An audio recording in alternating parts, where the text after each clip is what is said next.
Right. Hello, hello. Good evening. Good evening, everyone. Good morning if you are watching from another time zone.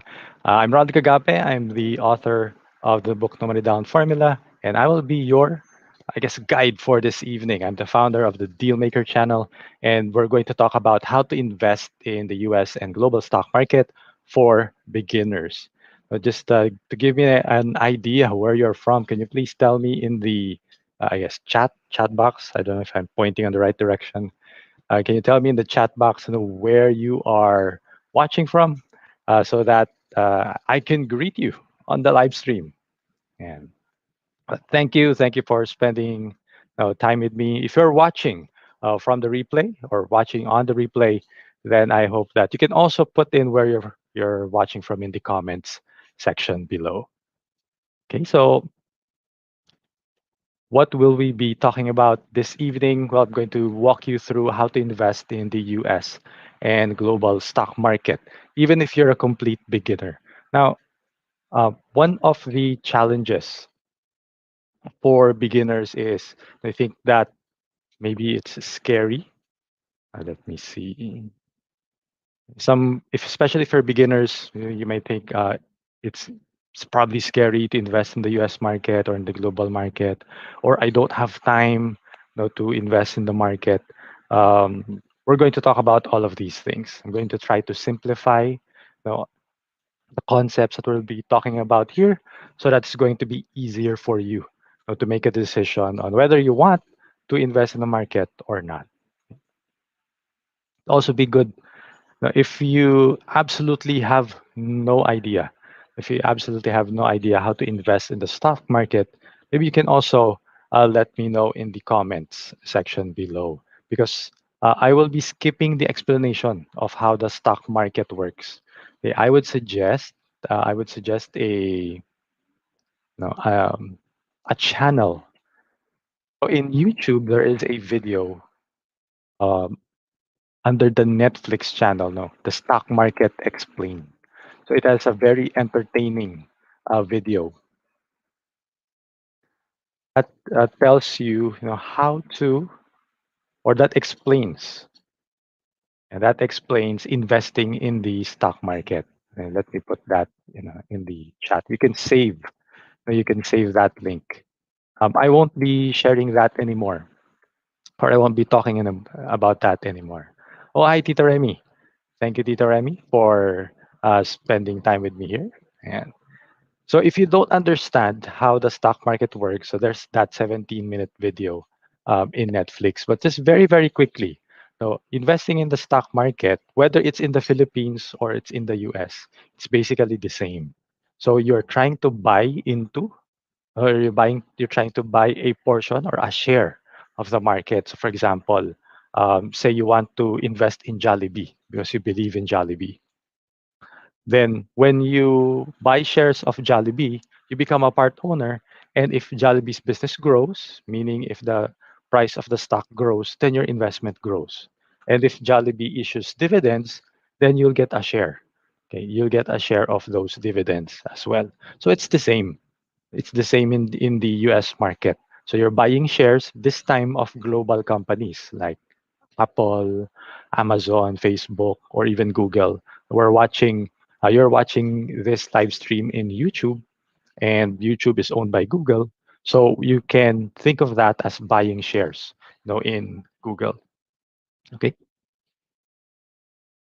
So when we talk about investing in the market or investing in the global market, it's exciting, but there are mistakes that can be made. So some people can make a lot of mistakes, and people can lose money in the stock market. So I will not be telling you that it's all positive and it's all easy. There are a lot of people that make mistakes in the stock market. One of the biggest mistakes is thinking short term, short term trading. That you try to buy low. Hopefully, in a few days or in even a few weeks, you can sell higher.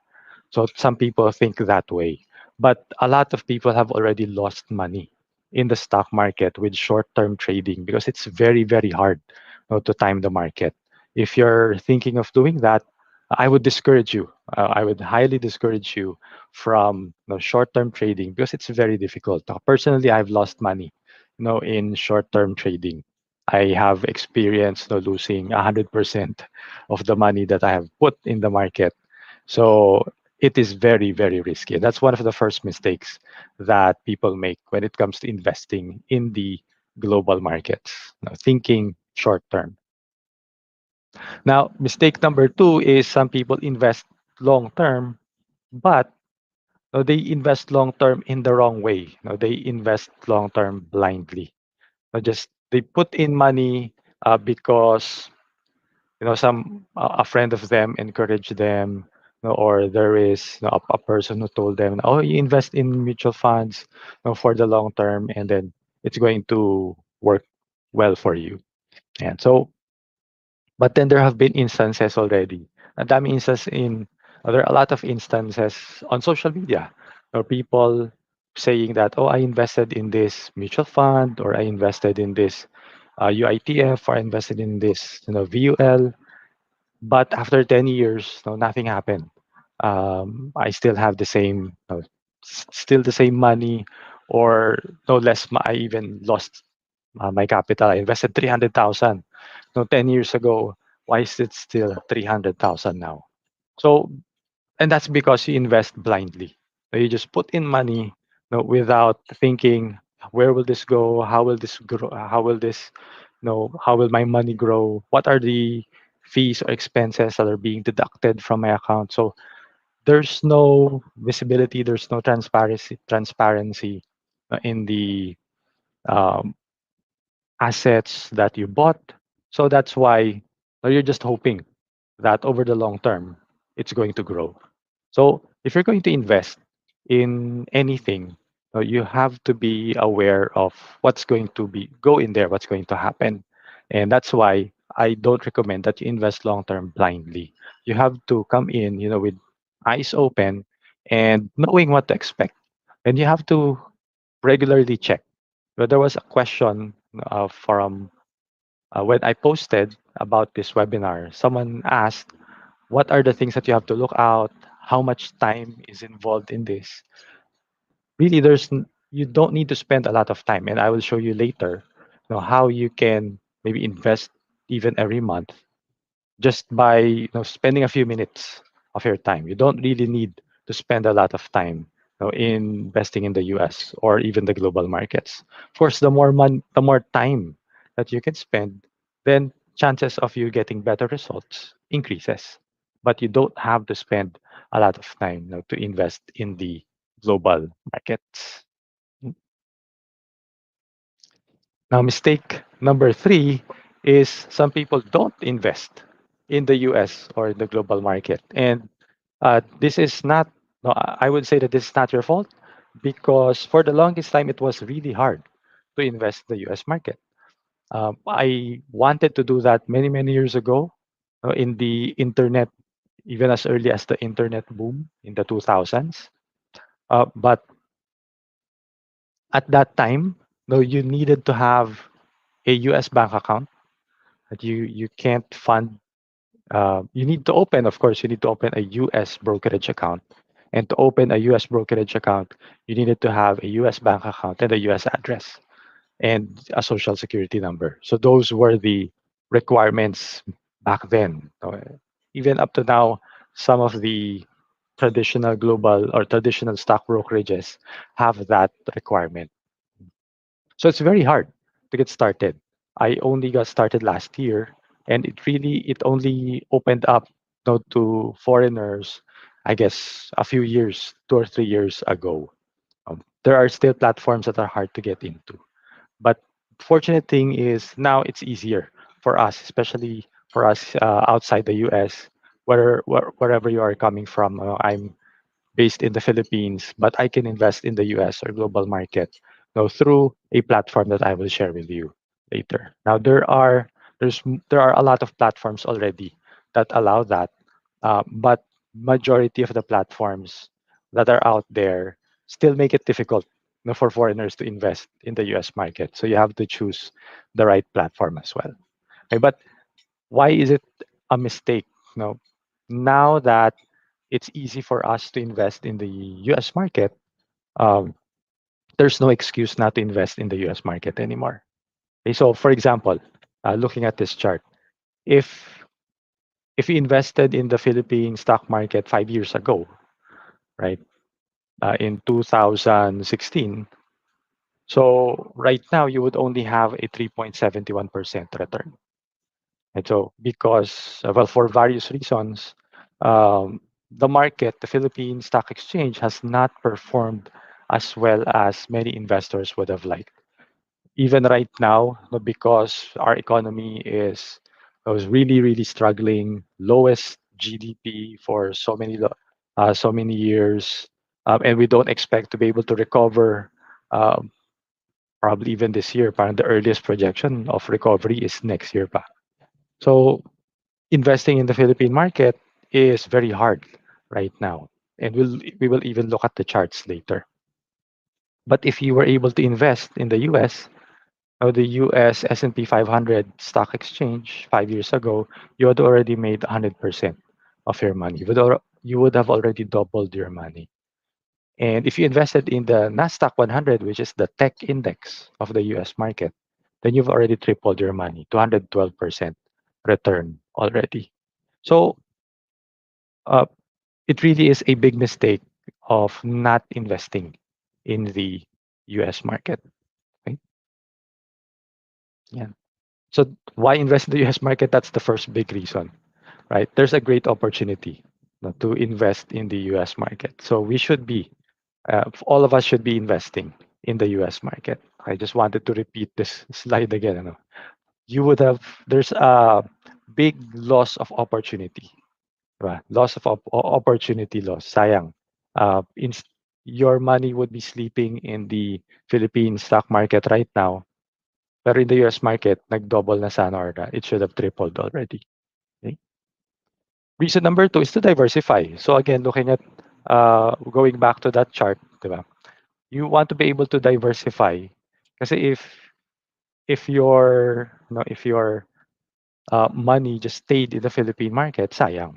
But of course, I'm not saying that you should transfer all of your money into the US market. That's also not a good strategy. And let me open my here.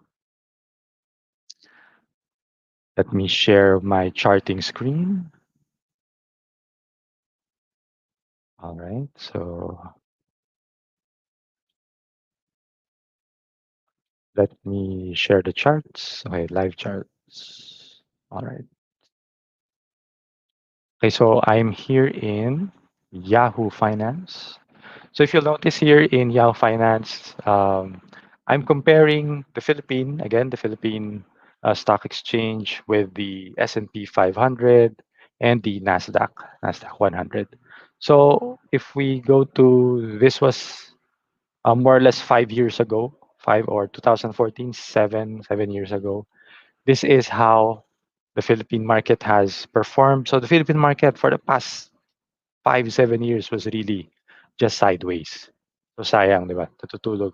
Your money is just sleeping. Compared to the US market, it has really gone up in the last couple of years. But actually, if we move farther back in time, to say there, if you had started to invest in 2007, so just before the crash, so in the housing, the crash in the housing market in the US, the Philippines was actually better than than the US market. And for, from the recovery since 2008, the Philippine market was really outperforming the US market. So I'm not saying that you go all in the US market. Okay, we just need to diversify because we don't know, we don't actually know for certain 5 years, 10 years from now, which market is going to perform better. So it's just better to have a position in the local market and also have a portion of your funds in the US market so that if the Philippine market is doing well than the US market, then you would benefit. But if the US market is doing well, like right now, then you would also benefit as well. So really, it's all about diversifying properly. So let me go back to my presentation.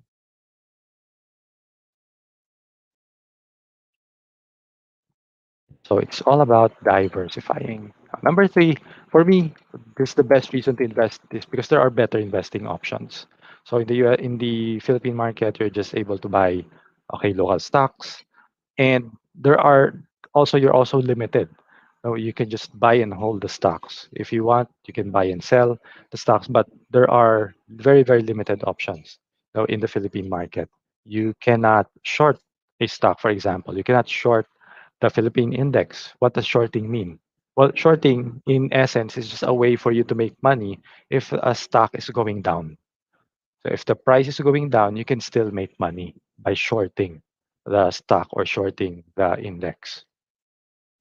So I won't be teaching how to short a stock in this, but I just telling it out there. If you want to learn more how to do that, I can show you later in towards the end. But in essence, what you do when you're shorting is you're betting that the price of the stock will go down, and if it goes down, you make money. But we can't do that in the Philippine market. Okay? But in the global markets, you're allowed to do that. Okay? And then there are better just for me, there are also better options because you're now able to invest in global companies, in companies that have a global reach. So there are very few companies in the Philippines that have a global reach. Jollibee is the only company that I can think of right now. Maybe you could think of Ayala or SM. They're already having a regional presence, right? They're already investing outside of the Philippines, but for the most part, most of their investments are still in the Philippines, and because of that, uh, they're affected by the economic conditions in the Philippines. They're affected by the political conditions in the Philippines. So there are a lot of limitations, but if you invest in companies like Amazon is global. So it's not just serving the US, it's serving the entire world. So even if there's a problem in the US, Amazon can still continue to make money because they have more than 20 right? From they have they have they are dominating in more than 20 countries all over the world, right? They're number one in India, they're number one in Germany, so they're number one in Canada. So that protects them from if there are challenges in the US economy, for example. So and the same is true for all of these other companies: Google, Microsoft, Tesla, Facebook, Starbucks, Apple. Apple has a very huge market share in China. So even if the US is down and China's economy right now is doing very well, Apple is doing well as a company because of their huge presence in China. And the good thing here is you're not limited to US companies. Right? You can buy Chinese companies. Like if you want to invest in Alibaba, Tencent, you can do that because it's possible with the platforms that we have right now, and a lot of companies, like a lot of Chinese companies, are actually listed in the US stock exchange. And it's not just Chinese companies. European companies are there, South American companies are there, even Singaporean companies are there, like Shopee. Because Shopee is very popular for us here. You can't invest in Shopee locally in the local stock market, but you can do that in the US stock market. You can buy the company that owns Shopee. Okay. So that's for me overall, there are better investing options in the US market. Okay. So, how do you invest in the US market? So, let me share with you 7 passive investing options. So if you already watched my video, I already talked about this. But you can add the good thing with the live stream is you can ask questions. So if you have any questions that you want to clarify that's not clear, then you can do that in the chat box as well. Okay. So number one, you can invest in an index. So the index is an index fund when you invest in the index fund, you're investing in all of the stocks that are part of that index. It's like for us, if you invest uh, in the Philippine index, in the PSE index, then it's as if you're investing in all of the companies that are part of that index. Our index has, I think, 30 companies, the 30 of the biggest companies in the Philippines. Now, in the US, we only have one index fund, so that's one limitation in the local market. But in the US, they have a lot of index funds because they have a lot of indexes out there. Now, John Bogle, the creator of the first index fund, he created the first index fund based on the Dow, or I think the S&P 500. Um, he was also the founder of Vanguard, which is one of the biggest investment companies in the world right now. So in his book called The Little Book of Common Sense Investing, now 80% of the mutual funds underperform the market. So this is his data from the in the US, and I think it's the same in the Philippines. In the Philippines, 80% of mutual funds underperform the Philippine Stock Exchange because uh, there are uh, with mutual funds there are other expenses involved. So that's one of the things that we don't take into account. The expenses involved in running a mutual fund, and a lot of mutual funds have a high expense ratio. When you look at the management fee. Okay, when you invest in a mutual fund, look at the management fee. There are funds that charge 1%, 2%. So even if they don't make money for you this year, they will take away 1% or 2% of your fund. And the bigger your fund is, then the higher the fees that they would charge. But when you invest in an index fund, in the index fund have the lowest fees in the market. Okay. So it doesn't make sense to invest in most of the funds because they underperform the market anyway. What I mean by this is getting a fund manager to actively trade your account. Okay, because like I said, it's very hard to time the market. So it's much better to just buy the entire market or buy the entire index. Okay? And these are at least three. These are three of the index funds that you can invest in. There are actually a lot more, but uh, just to give you some options to start with, these are the three that you can start with. So, say the VTI, so that is the ticker symbol. That stands for the Vanguard Total Market Index Fund. So, this is if you want to invest in the entire US stock exchange. So, that is the total market index fund. If you buy the SPY or the Spider S&P 500 index, you put in SPY, then you're investing in the S&P 500. Now the QQQ is for the Nasdaq 100 index fund. So maybe just to be a little clear, let me jump into Etoro. Okay, or I can illustrate. Now, personally, I use Etoro, and I will explain later why I use Etoro. And so let me just go to sorry, not that one. Okay, over here. Okay, so I'm on eToro. Let's just wait for it to refresh. I use eToro because the cost to fund is much lower. There. Okay, so when I would suggest that you open a virtual account. Okay, I will give you a link to open an account in eToro. Um, and you can start playing around with the platform when you have a virtual account already. Sorry, where is that? Let me put it in the chat box. And so the link to get started in eToro is in the chat box. Right? You can already start to be familiar with the eToro platform, even if you don't deposit money yet. Okay. So what was the first that I mentioned earlier? The Vanguard VTI. So when you put in VTI in the search box, you can actually see it will show you what are the assets that have those symbols. So VTI over here stands for total stock of Vanguard total stock market ETF. Right. So right now it's at $200. So if you have $200 to invest, you will get one share of the VTI, and you can actually see the stats here.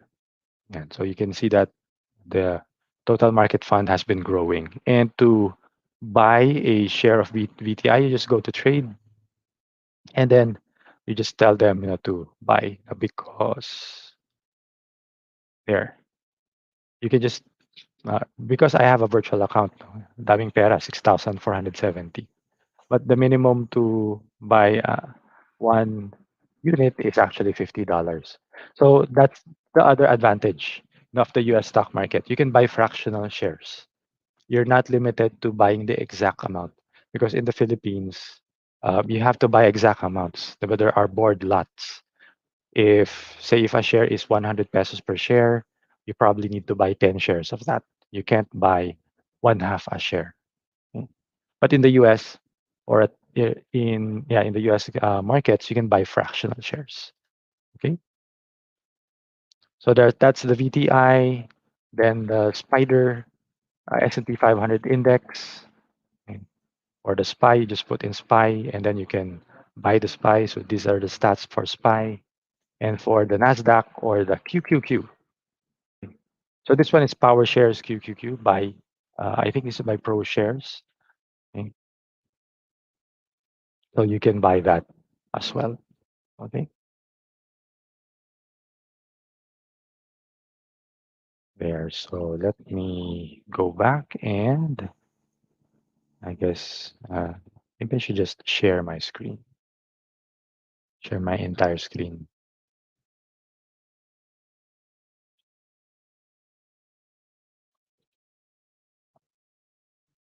There. All right. Okay, so the good thing with index funds is all you need to do is buy. Say buy every month. I would suggest that you buy every month through cost averaging. The minimum transaction amount per month is $50 in the platform that I use. In some platforms, there is no minimum, but it's more expensive. It's more expensive to fund your account. The reason why I use Etoro is because of the low funding cost. You only pay 15 pesos, the local fund transfer. Because with other platforms, you could pay as much as $35. So unless you're investing $1,000 or more, then it's not convenient, or it's not cost effective, to use other platforms. Okay. All right, you've already seen this chart, so I won't be talking about that anymore. Now, the second is to invest in actively managed ETFs. You manage funds. So I mentioned earlier that 80% of the funds out there underperform the market. So what you need to do is to identify the 20% that perform or that outperform the market. Kathy Wood, the CEO of ARK Invest, has been one of the top performing fund managers of 2020, or even the past 5 years. She runs ARK-K, or ARK Invest. ARK Invest has 5 investment funds, and their investment philosophy, is they invest in technological innovation. They have identified 5 platforms of innovation that they think will change the face of the world, really, not just the stock market. Innovations that will change the world. Like one of their biggest recommendations, or one of their biggest plays, is the shift towards electric vehicles. But we're not yet feeling that here in the Philippines, because we don't have the infrastructure yet for electric vehicles. We're just starting to hear about it. Nissan was mentioned to be bringing in electric vehicles already this year. But China has been heavy in the EV market already. The US has been heavy in the EV market. Europe has been heavy in the electric vehicle market already. And Cathy Wood was one of the first fund managers to advocate investing in EV technology. So she has one of the biggest positions in her fund is in Tesla.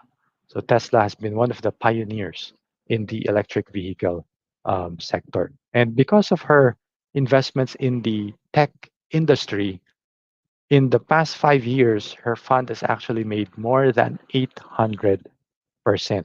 So outperforming the S&P 500 and the Nasdaq 100. Diba? If you invested money in ARK, then you would have already made more than 9 times. And it's very, very hard to comprehend 800%. This is simply not, right now, this is very, very hard to do in the Philippine market. Okay. Some have, no, you could have done that if you are actively trading in the Philippine market. But if you are a passive investor, oh, it's very, very hard to do. Okay. But Kathy Wood has been able to do that. Okay. So there are actually, ARC has 5 platforms. In eToro, you have 5 here. Yes, all 5 are already available. ARC-K is the main innovation fund for ARC. Uh, the other platform that they have identified is FinTech, right? If you are using PayPal or if you're using Square, if you're based in the US, you're familiar with Square. Those are fintech innovations. Locally, we have right Gcash, we have Paymaya. Those are our local fintech innovations. But there's a lot more coming. There are a lot of industries that are not yet online, like insurance. Now, insurance is very hard to purchase online yet, but there are already companies that are pioneering uh, in that industry. And ARC has already identified some of these companies. So if you are not, no, if you cannot spend a lot of time identifying these companies, then you can just buy ARC ETF funds. Okay, so say if you believe that fintech will be huge, then you can buy ARC F. ARC W has done very, very well for ARC because this is based on the next generation of internet technology. The next generation cloud companies are part of ARC W. Then Kathy also identified the genomics revolution. Now that we have mapped the human DNA, and with the advances in gene editing, genetic engineering technology or gene editing technology, there are now pharmaceutical companies that are on the clinical stage of solving some of the most, um, I guess, debilitating diseases in the world. Like right now, sickle cell disease, they are on the verge of finding cures, permanent cures for that. They're now looking for cures for cancer, for leukemia, right? So they're still on the early stages, but ARC has been able to identify the companies that are leading that trend. It's going to be huge because just imagine this. What if you can permanently cure a disease, right? Through gene editing. You don't need to take maintenance medicine anymore. Okay. So ARC-G is the fund for that.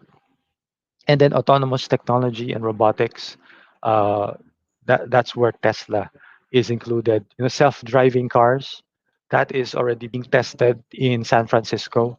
They already have what they call robo taxis. Okay. Oh, in the future, taxis will be safer because they're going to be driven by computers or by artificial intelligence or AI. Now, right now, um, you can be, you, especially in the Philippines, right? It can be scary to ride a taxi because you don't know if you can trust the driver. But if there is no driver, if it is driven by AI, and you don't have to worry if the driver is, sleepy, right? Has been working for 24 hours, or is on drugs even, right? Because it's going to be driven by AI. Okay, 5, 10 years from now, that's going to be the future. And ARC is already there. That's why ARC has performed very, very well in the past 5 years. Okay. So there's really a lot to get excited about in the U.S. market. Okay? So again, these are the five ETFs that already went through. Okay. So the first two is all about investing in funds, in managed funds. So you can invest in index funds, you can invest in manage ETFs, but choose the ETFs carefully. One of the ETFs that I really recommend is the ARK ETFs. But the third way to invest passively is to directly buy the companies, buy the growth stocks, or what we call growth investing, buy the companies themselves. Try to identify the companies themselves because it's actually more profitable when you're able to buy them yourself. Okay, one of the proponents of this is David Gardner. He was able to invest in Amazon and Netflix in the very early days. So, like, if you had invested in Amazon or Netflix, you would have already made 100 times return. So maybe just to show you that, let's again go into, okay. So we're here in Yahoo Finance. Let's look at the performance of Amazon. Okay, I want you to look at this clearly. So these are the three, three, sorry, indexes in here: the Philippine index, S&P 500, and the Nasdaq 100. Let's look at Amazon. Amazon, let's make that purple. All right, so it's over here. That's the difference of Amazon's long-term performance. Even no, you've already seen, right? The Nasdaq already made 443% here, but Amazon is way up here, 7,700%. If we go back a few bit farther more, and 3,000%, right? So there. So depending on when you were able to enter Amazon, yeah, you would have made no 100 times your money. Okay. David was able to buy in 3 months after the IPO. That was at $15 per share. Right now, Amazon is at $3,000 per share. He was able to buy in at $15 per share. And then there was a point, I think once or twice, Amazon split. They split their shares twice, and 2-for-1 and 5-for-1 split. So he already has more than 10 times his original purchase, plus in terms of number of shares, plus the growth in the value of Amazon. So actually, David has made more than 20,000 or even 100,000% in Amazon. But let's go back. Let's look at Netflix. Okay, so let's close Amazon and go back to Netflix. Look at Netflix. And let's make that purple there.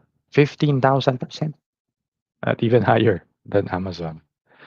Yeah, right. So these are the, why did Netflix grow so big?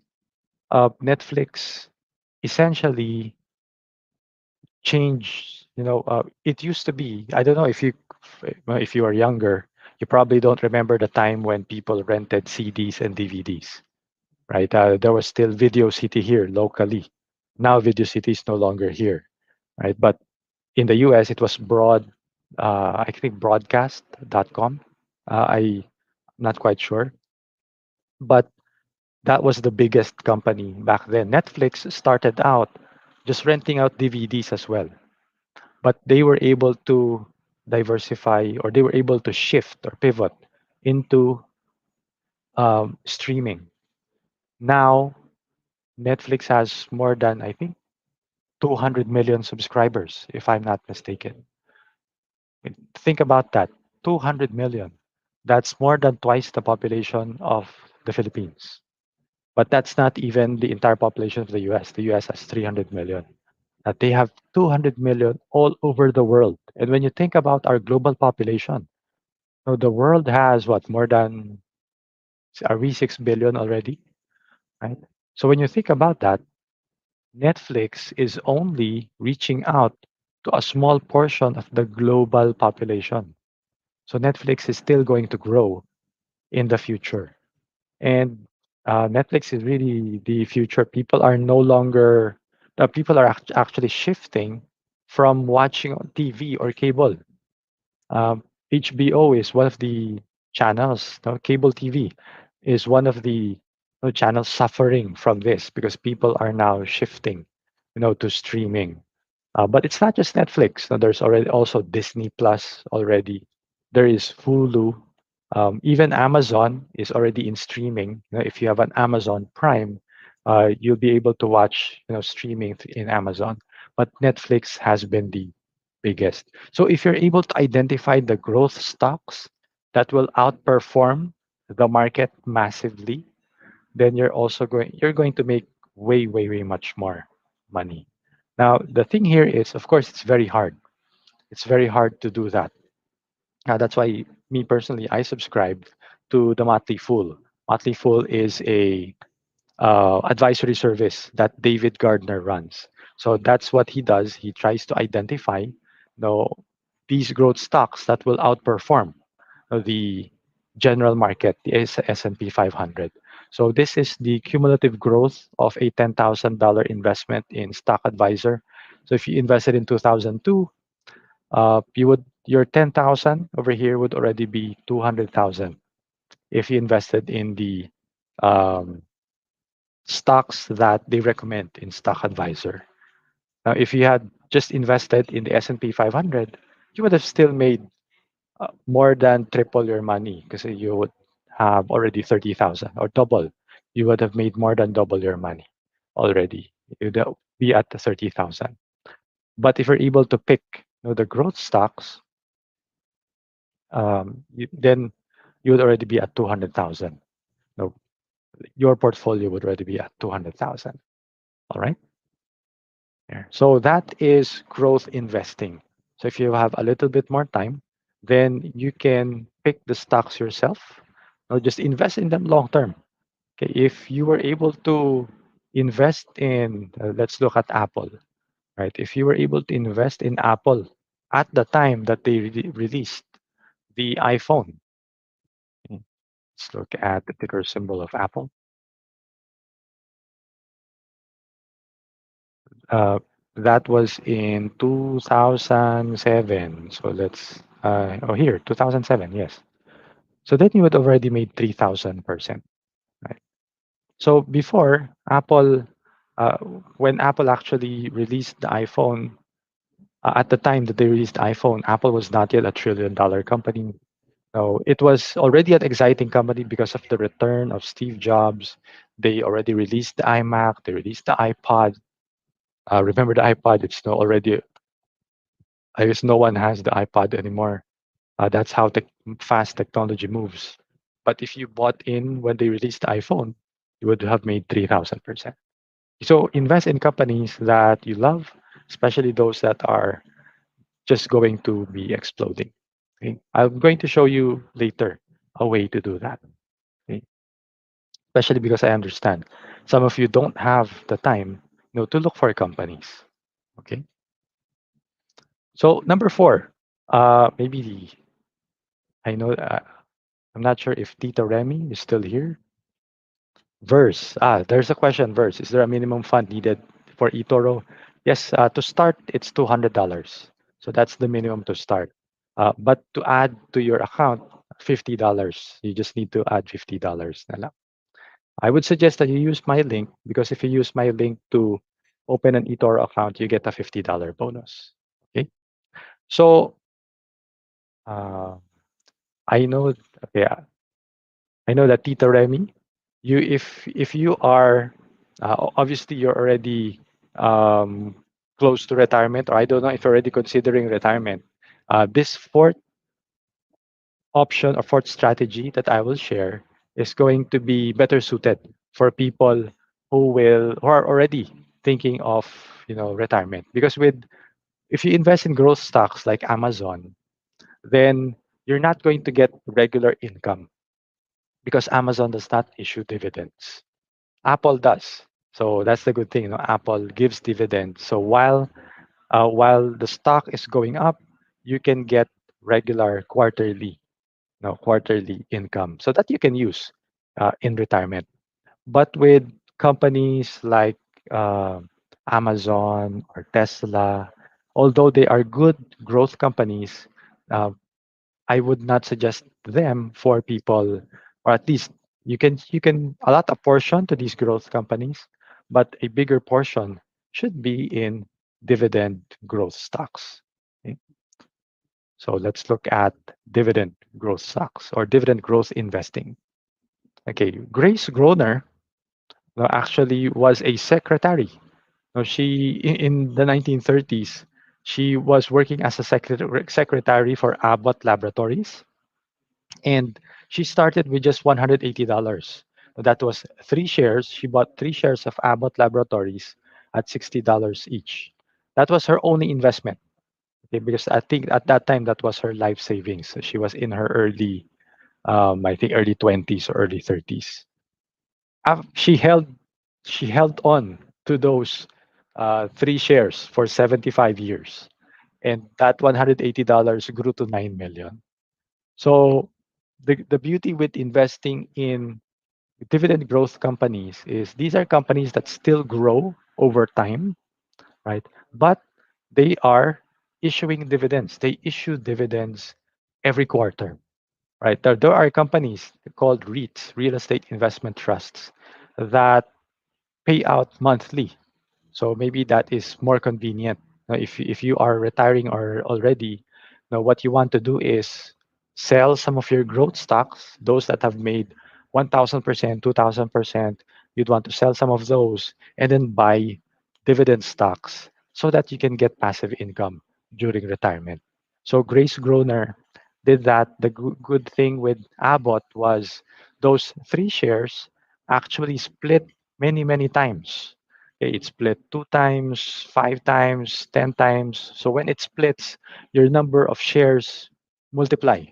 So her 3 shares actually grew to, I think, more than 10,000 shares.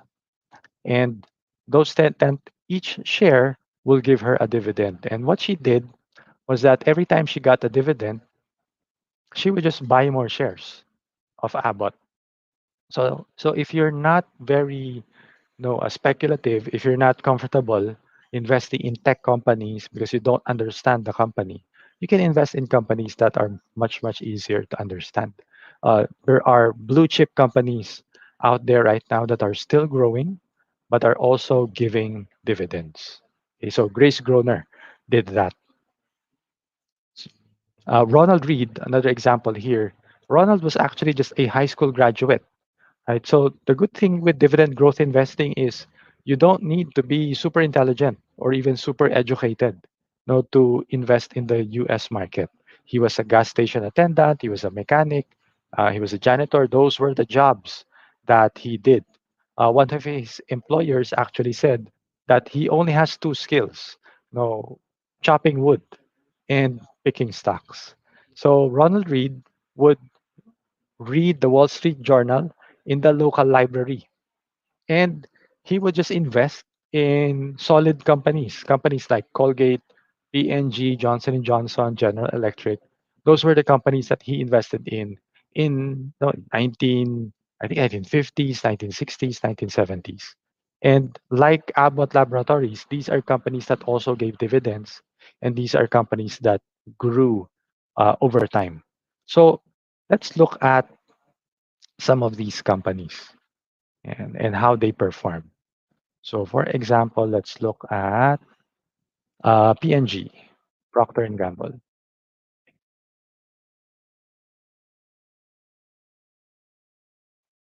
And so Procter and Gamble, okay, so Procter and Gamble did not outperform the market, right? So uh, it was just actually performing in terms of the stock price, it was underperforming, right? The S&P 500.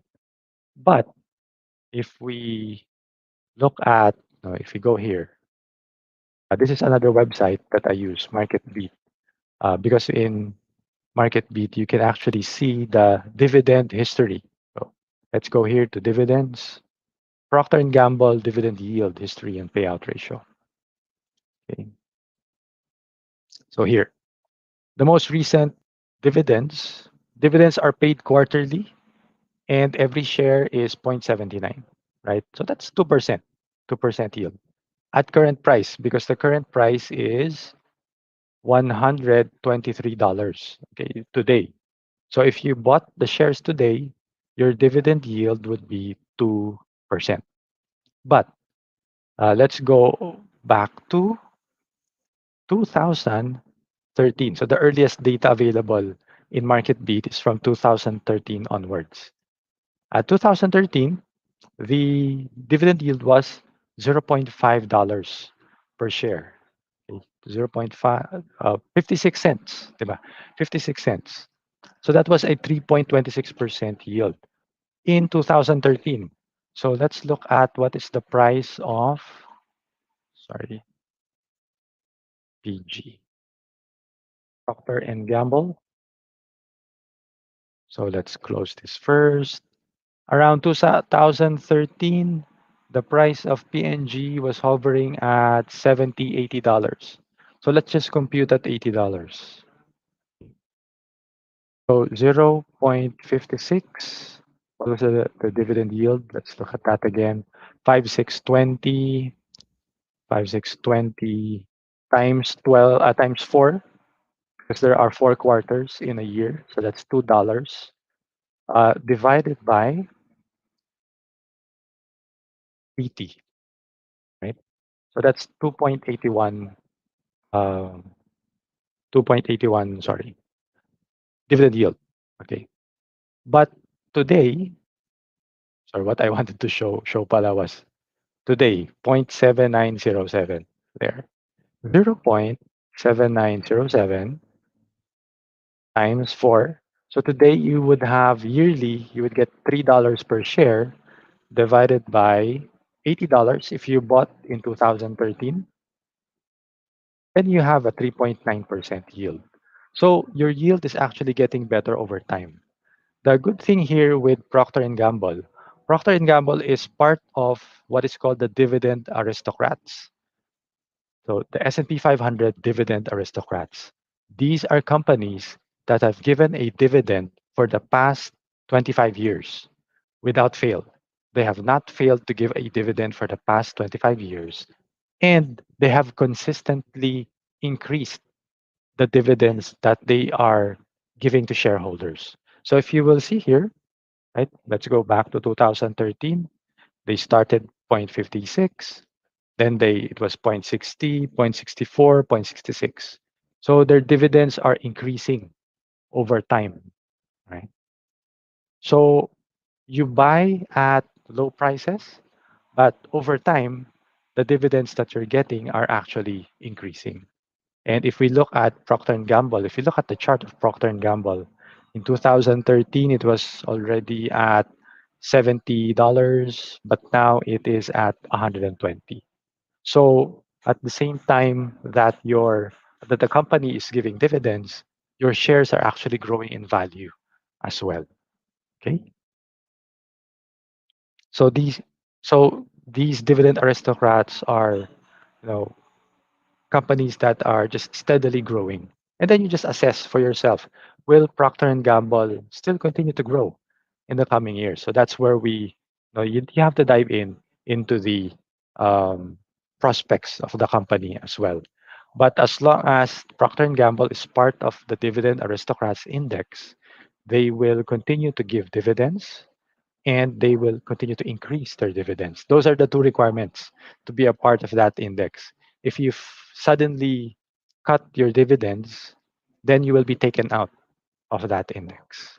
And that will be a signal for you to already sell that company. Okay? There are more companies like that. Let's look at Abbott Laboratories, Grace Groner's company. Abbott Lab has actually already split into two companies. So there's Abbott Laboratories and then there's AbbVie. AbbVie is more of they're still both in healthcare, but AbbVie is more of into the pharmaceutical side already. So Abbott has actually performed much better Okay, in 2013, the shares of Abbott were selling at around $30. Now it's already at 119. So your early investments, the share price would have already more than 4x, no, grown 4 times. But let's look at the dividends for Abbott. Okay, so here, sorry, dividend history. Let's look at the dividend history. Dividend there. So today Abbott gives a quarterly dividend of $0.45.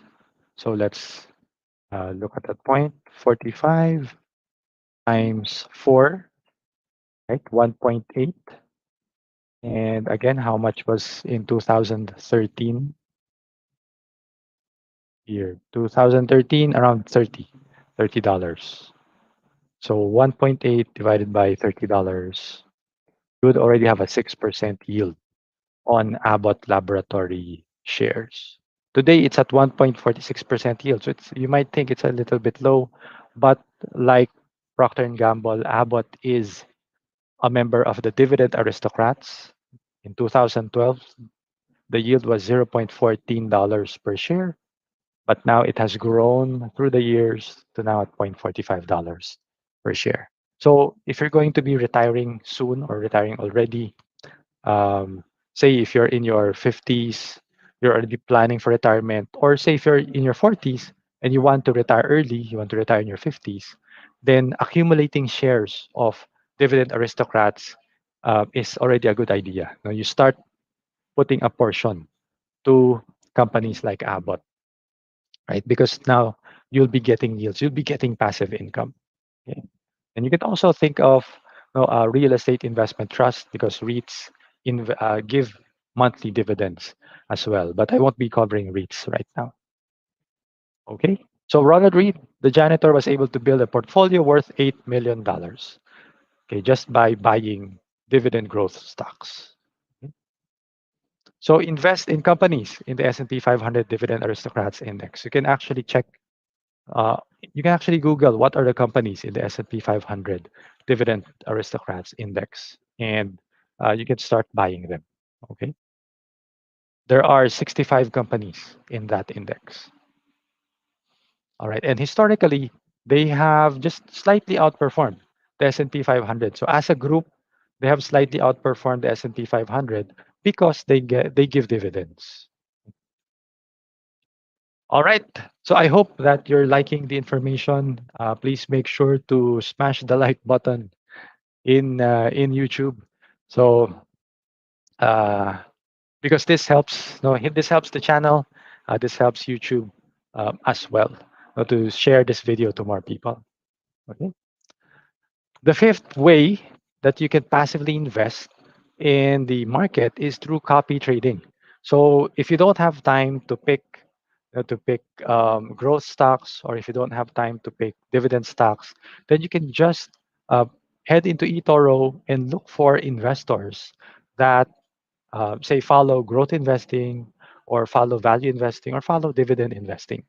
So in the future, I will be highlighting investors in Etoro that do that. But the good thing actually with copy trading is whatever they do, you will also be doing exactly, and it's going to be all passive from you. All you need to do is tell eToro who to copy, and then monthly add funds so that whenever they make new trades, then you will just mirror the positions that they are doing. Okay? So the original copy trader was actually Sylvia Bloom. So she did not do this. She did not do copy trading in eToro. What she actually did was she was a secretary for a Wall Street firm, yes, and she would copy her boss. So whenever her boss made a trade, she would copy the exact trade, but at a smaller amount because she was only um, investing with a secretary's income. She was only making, I think, $15,000 per month, while her boss was obviously making a lot more. Of course, here in the Philippines, $15,000 is a huge amount of money, right? But in the US, that was just, I think, a little above minimum wage for them. So just by copying her boss, she was able to build an $8 million portfolio. So copy trading works, even if you just do, um, the old style of watching someone, okay, watching what they do. You can follow a lot of the traders in eToro and then look at what are the moves that they're doing and then just copy them. Or you can do it automatically. So here are some of the top investors, okay, in eToro. So some of them have done very well, like Theo Sanders, 89.86% in the last 12 months, right? Carlos De La Rosa, 78.37% in the last 12 months. There are a lot of them. Let's look at, so we're here in eToro. When you go here in copy people, you can actually look at who are you can look at their profiles. So when you click on Carlos De La Rosa. Okay, you can see Carlos is negative 3% this February because February is correction month. So a lot of people are negative. But you can see his performance in 2020 there.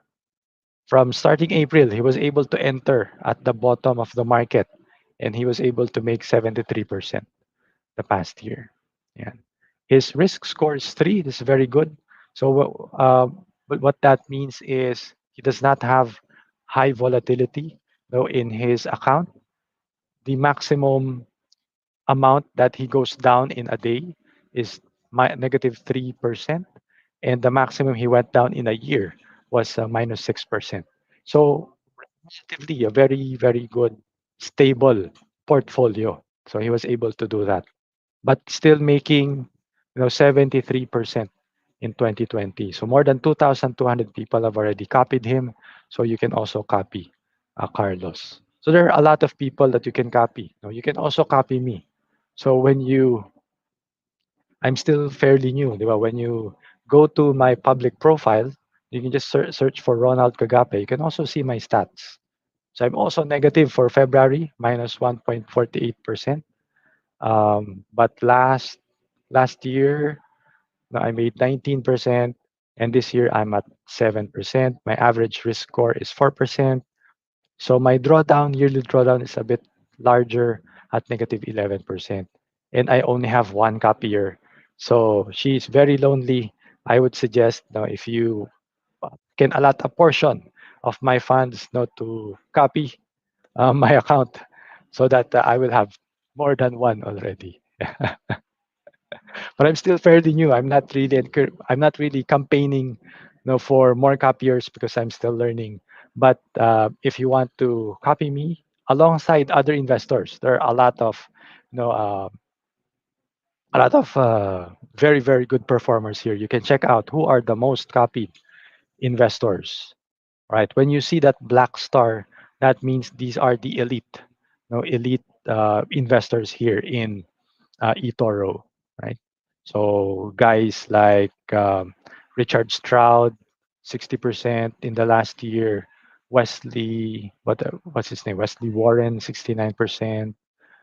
If you're a conservative, you can have Olivier Danvel. He only made 4% last year, but his account is almost at the lowest risk level with a risk score of 1. I think he actually has not made a losing month. He's been positive, all throughout his stay in eToro. Right. So there are a lot of that. I won't be spending more time, but when you open a virtual account in eToro, you can actually see them here. Okay? I'm sorry. All right. So here are some more. Jeff Kirkbond. He's a popular investor. He made 45% in 2019, 36% in 2020, and year to date 15% in 2021. Now he has tracked the Nasdaq 100. Another person that you can copy is J. Edward Smith, or J Nemesis in eToro. He made 52% in 2019 and 103% in 2020. And so he actually has outperformed the S&P 500 and the Nasdaq. So you can actually see their performance and compare it over there in eToro. Okay, so I hope that you are still with me. Uh, and I hope you're still awake. So just checking my StreamYard to see how if there are any questions out here. Okay, so let's look at no copy. Okay, the copy portfolio. So in eToro, there are actually thematic portfolios as well. These are like ETFs, but they're not because what you do is you copy the entire portfolio. You will still be doing the trades yourself, but you'll just be mirroring what they are doing in eToro's copy portfolio. So when we look at eToro, there are actually a lot of themes that they have out there. So much better if you go here and then click on invest in copy portfolios down here. And you will be able to see there are market portfolios built around an idea or an algorithm that is an algorithm done by AI or machine learning. So, like if you want to invest in crypto, but you don't know how, you can invest in the crypto portfolio. Okay, so in the crypto portfolio, they will show you the different cryptocurrencies. You can actually see the different cryptocurrencies that they invest in. Yeah. So there's BTC, ADA, Ethereum, etc. So you can follow that.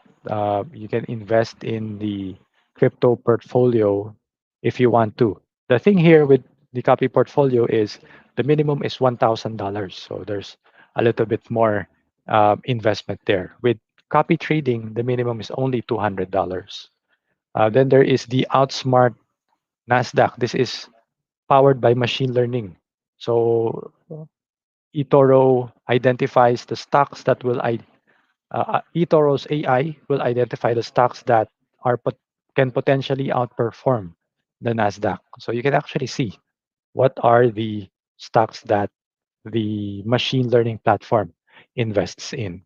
And in the past year, right, Outsmart Nasdaq has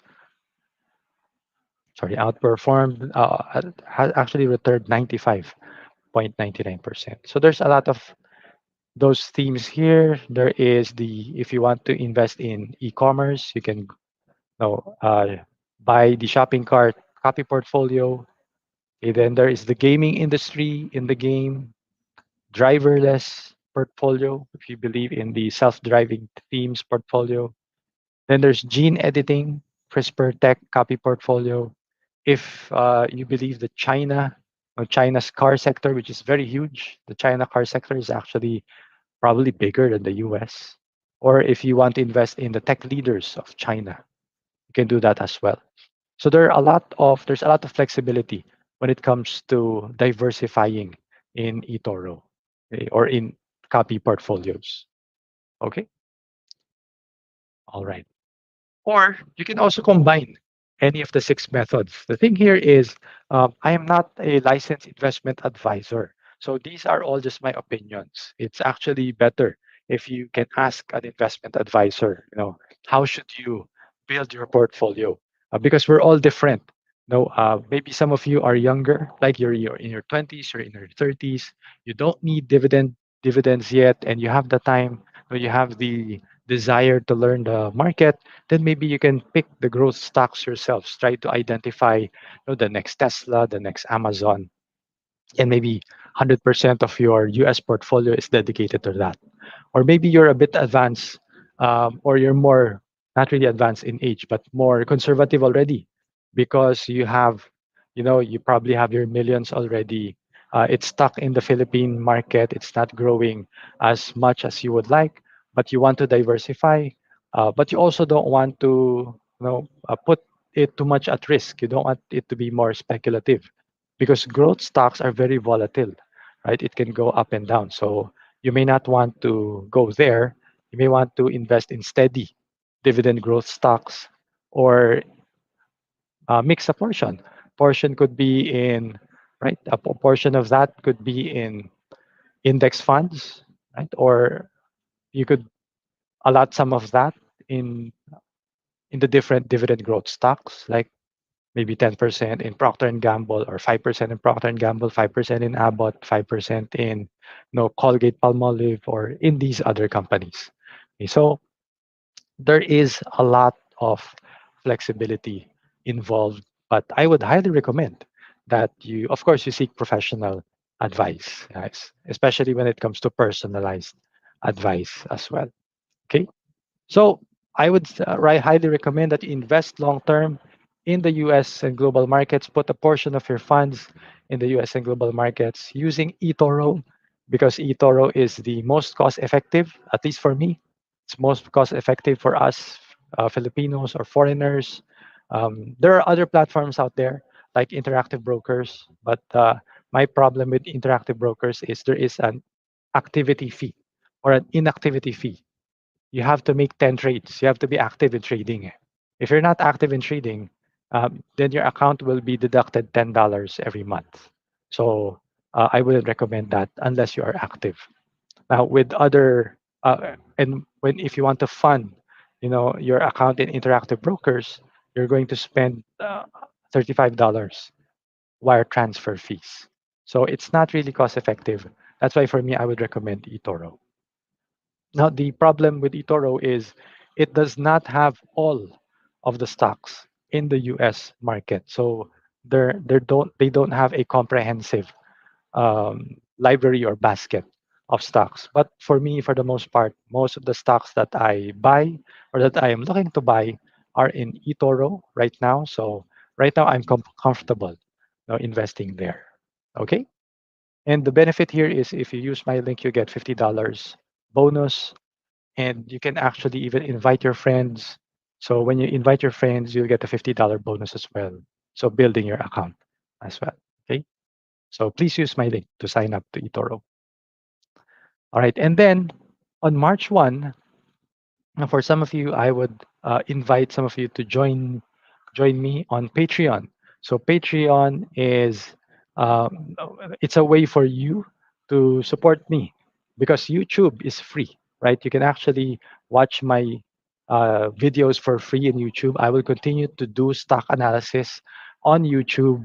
I will be doing 3 to 5 stocks as time allows.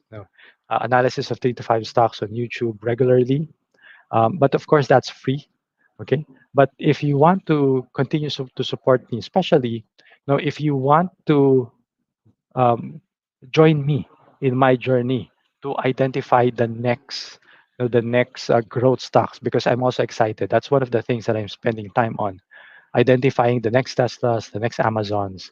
Then I would like you to join me on Patreon, right? You will get early access to my stock analysis videos. Now, timing is very important in the market, especially now the market is dropping. There are actually bargains to be made in the stock market right now. But for members of my Patreon group, you will have early access. You'll get 1 week early access to my stock analysis videos. Okay. And then you can join me in my journey, finding the next Amazon, Apple, and Tesla. I will be sharing to my Patreon community the next growth stocks that I think will be exploding, in the next 5 to 10 years. There's actually 2 stocks. Well, there's 3, but one stock that I've already identified is in the fintech space. They're in the early stages, but they already have 1 million subscribers in their industry. And their industry is a $1 trillion industry, right? It's one of the biggest industries in the world. You know it. It's called insurance, right? If you think about it, insurance, it's very, very hard to get insurance right now, especially here in the Philippines. Some of them are already trying to go online, but you still have to go through a financial advisor or yeah, you need to go through an agent, right? An insurance agent. But there are already startups right now that are disrupting that industry. You can now order insurance uh, through your phone, and you can claim.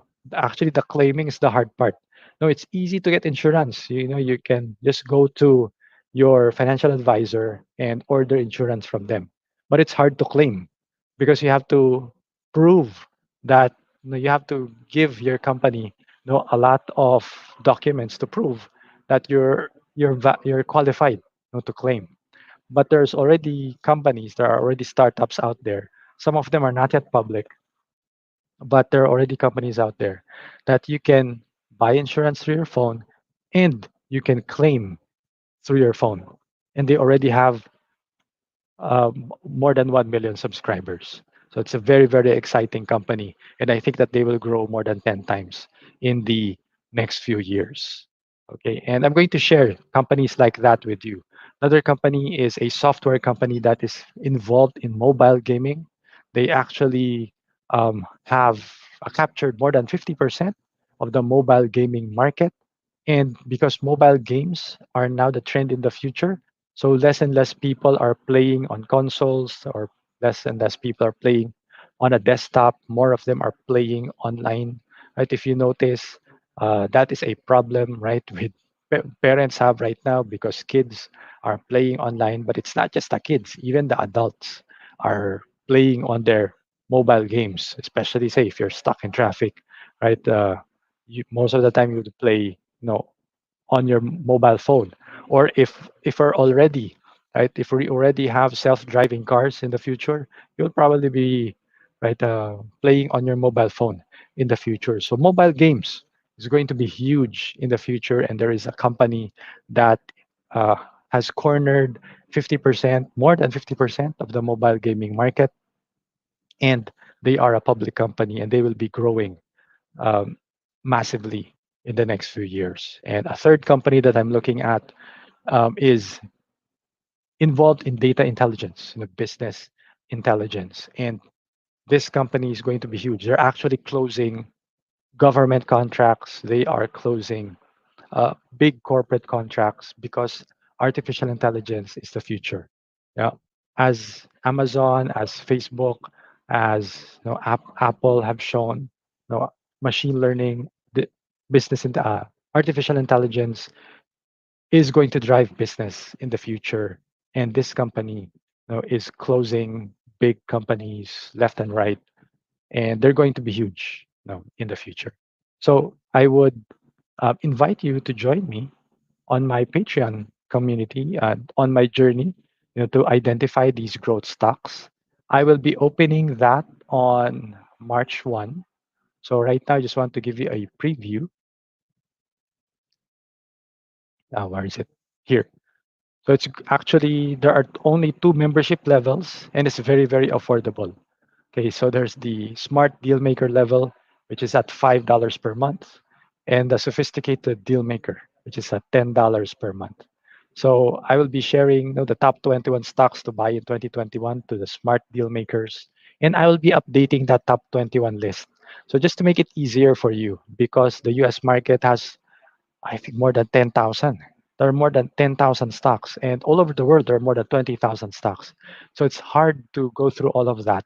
So for 2021, I have identified the top 21 stocks to buy, and I will update that. Sometimes, of course, there are companies that the investment thesis has changed, or there are companies that are better for this particular month. So I will be updating that list regularly. And as long as you stay with me on a monthly basis, you can actually, you know, um, be updated for that. Now, for the a higher level, the $10 level, you will get one high growth stock recommendation every week. And I will be doing a deep dive on on a trend. Like, for example, the electric vehicle trend. There are more than 15 companies out there, and I'm going to be identifying, the most promising companies in a mega trend in the future. It's important for us to identify the mega trends, because this is where innovation is coming in, like like Cathy Wood. No, that's where innovation is, and that's where that's where the highest growing companies will be. For example, e-commerce, Amazon. If you remember earlier, if you're able to buy Amazon in the early years, you would have made 7,000%. But in the year 2000s, right, e-commerce was not yet a big thing. No one was buying, well, not a lot of people were buying books online. And actually, Amazon was not yet profitable in the early years. But if you're able to buy into Amazon in those early years when e-commerce was not yet as developed at that time, right? But you already saw that this is going to be the future. In the future, people will be buying um, online.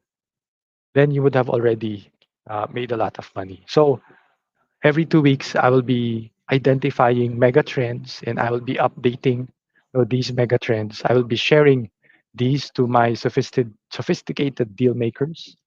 And that's just to help you to become more confident how to invest in the market. Okay, this will be open on March 1. Not yet today, because the thing with Patreon is the time that you join, you will pay $10. And then on the every first day of the month, then that's the time that you will renew. So it's more cost effective for you guys to join on March 1 or on Monday. Okay. And you will also get, for those who are on the sophisticated market level, you will also get the top 21 stocks update as well. All right. So, so that's it. Right. Um, are there questions? Okay. If there, please let me know if you have any questions. So that actually wraps up. If there are no more questions, again, from Verse, her question is there a minimum fund needed for eToro? Again, the minimum is $200 to open an account. And then to add to your account, it's $50 per transaction. Okay? Not per month, but per transaction. So every time that you want to add, you can add many times in a month or you can add once a quarter. It's really up to you. It's $50 per transaction. And then for for copying people, if you want to copy trade, minimum is $200, and then to add funds, it's also $50. For a copy portfolio, the minimum is I think $1,000. So it depends. Yeah, you need to look at the prospectus of the portfolio. Okay. So thank you, Tito Remy. All right. I'm glad that you learned a lot. Okay, please keep in touch if you want to learn how to move forward. All right. And that's it, guys. So you know, I hope you learned a lot from this session. I hope you will share this with other people so that more people can benefit from this. I'll be doing this regularly. I'll be doing regular live streams to talk more about the U.S. stock market so that people can be more educated. And I hope you will help me. So you can support me by number one, smashing the like button.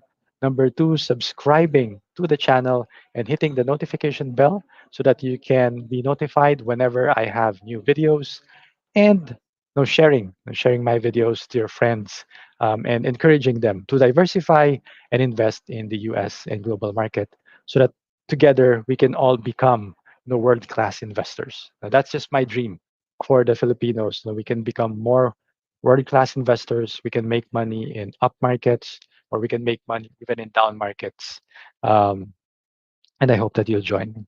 So with that, I pray that all of your deals will push through and see you on my next video. Okay. Bye bye.